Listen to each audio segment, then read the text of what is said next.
Hi there, this is Jennifer Marshall with Red Carpet Report, and we are here at the Got Your Six Storytellers event in Los Angeles. So I am here with Thom Tran, U.S. Army, who's one of the storytellers at today's event. Welcome, good morning. Thanks for having me. Thank you. Thank you for coming. So your story, can you give our viewers a little bit about what you're going to talk about today? Well, I am a professional stand-up comedian. I am a former U.S. Army Staff Sergeant, which is a weird transition from jumping out of airplanes to telling jokes for a living. So I like to bring that story to the stage, and when I do stand-up comedy, whether it's by myself or with my GIs of Comedy Group, I like to bring a little flavor of my military career and let people understand that we're not just what the media shows us as. We're not just whatever it is you think that a veteran is when you come home. We're brothers and husbands and uncles and hockey fans and comic book nerds. I'm a stand-up comedian, and I happen to be all of those things mixed up into one. So I like to bring that to the stage and show that there is even though serious, lighter side to veterans as well.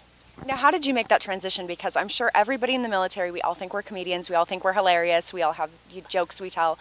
How did you make that transition when you got out? There's a lot of crying involved. No, I found there was a dark place in my life when I first came home from Iraq, and I needed to find a light, as cliche as that sounds. And I went through all the normal processes that most combat vets do, going to see the VA, going to see doctors and therapists. And I remembered that stand-up comedy was a thing that I loved. Like, from my soul, from deep down in my heart, I loved stand-up comedy. And, you know, Eddie Murphy was a huge influence on my life, because, like him, I was a young black man that grew up in Washington, D.C. Clearly. No, I just remember stand-up comedy and laughing being this only thing that I couldn't control that made me feel good. And I pursued it. I had friends who worked in the industry and got me a chance to get up on stage. And then I found out that it helps other people as well, other vets who really need to laugh. So I pursued it, and now it's my job. Now, if there are other veterans watching who think, you know, I want to work in television, I want to be a comedian, I want to work in entertainment, what words of wisdom do you have for them? Don't do it. It's a painful, no. You want to pay your bills, don't do it. You do, yeah.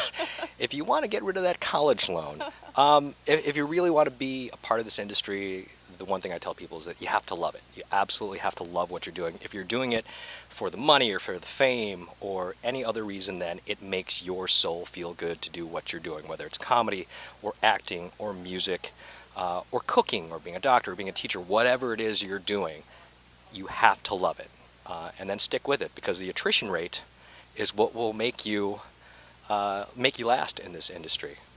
The ones that stick with it are the ones that make it. Thank you so much for your time, and I look forward to hearing your story. Thanks for having me.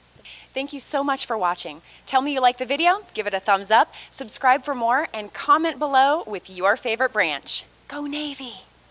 For more information about Got Your Six, visit them on the web at www.gotyoursix.org.